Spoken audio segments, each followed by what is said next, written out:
Hello, and welcome to the first episode of the Space from Home podcast. My name is Daniel Verscharen. I'm a lecturer in space plasma physics at the University College London's Mullard Space Science Laboratory. I want to tell you a little bit about the work of space scientists and engineers during the time of the COVID-19 situation. At the moment, most people are at home and are working from home. And as you can imagine, this also applies to us space physicists.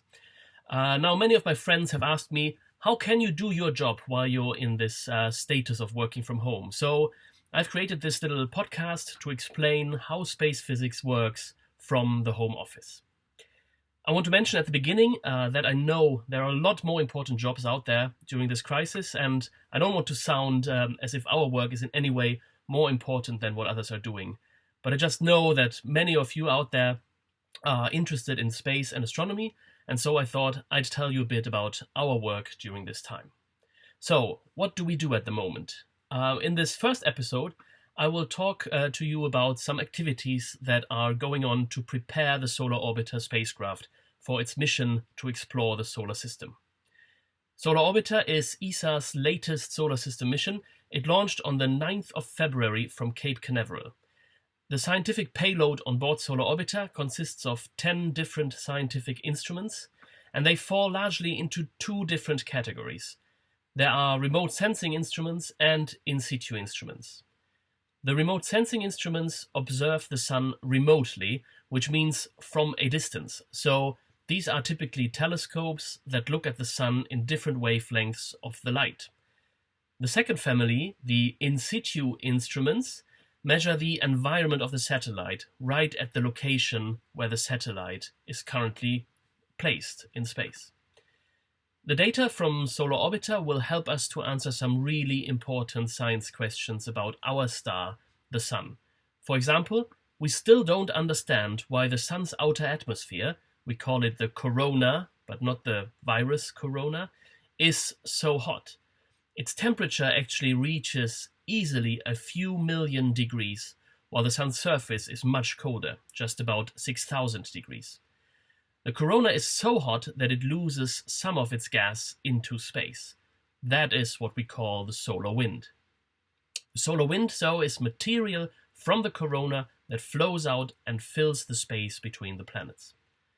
By observing the solar surface and the corona from a safe distance with the spacecraft and measuring the solar wind at the location of the spacecraft, we hope to finally understand how the corona is heated and how the solar wind is accelerated. There are some other really important questions that Solar Orbiter will answer. They are related to the generation of the sun's magnetic field, and the effects of eruptive events, and also the physics of the poles of the sun that we still don't understand. But we'll talk about these things in a later episode of this podcast. As you can imagine, the scientific instruments on the Solar Orbiter satellite are very, very sensitive. This means we must be extremely careful before really analyzing data from these instruments, and it takes quite a while before everything can be turned on and works properly. So this is what's been happening over the past few weeks. We call this the commissioning phase of the mission. During this commissioning phase, scientists and engineers first turn on the instruments. As you can imagine, we can't just go to the spacecraft and hit a switch to turn them on. Instead, we have to program a computer, and we send a signal to the official ESA control center, which is located in Germany. And from there, it goes to a big dish somewhere here on Earth, and then the signal is beamed up to the spacecraft. The spacecraft registers the command, switches the instrument on, and then the instrument gives a signal, well, I'm working okay, hopefully, and this signal then goes back to the spacecraft. And then it goes all the way back down to Earth, again from the spacecraft to the big dish, to the control center, and from there we get the confirmation then on our computer.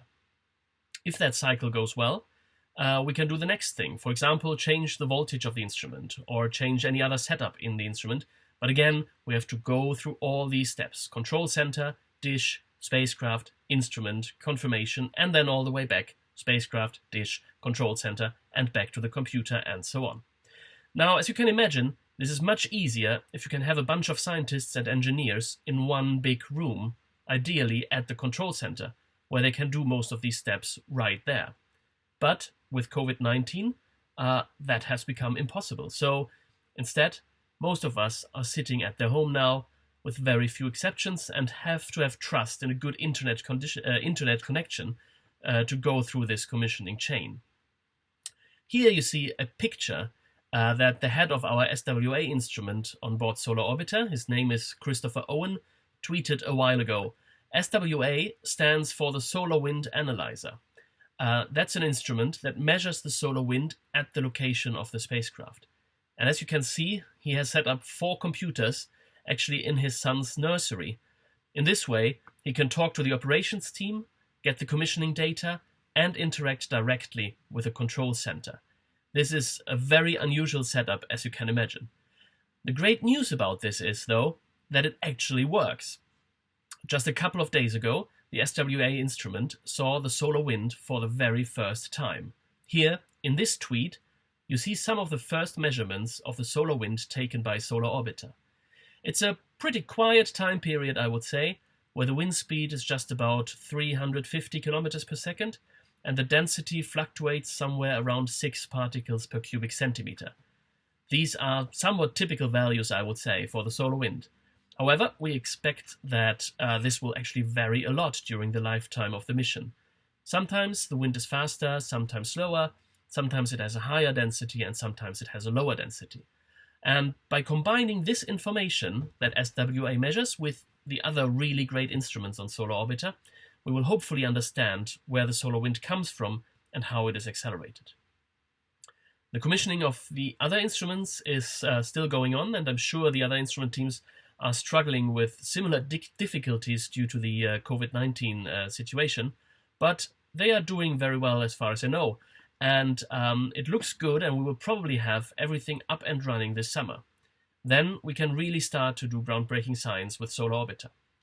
Solar Orbiter will go closer and closer to the Sun during its 10-year mission lifetime. It will also leave the plane in which all the planets orbit around the Sun, so that we will get a great look over the Sun's poles. But again, we'll talk more about this at another time.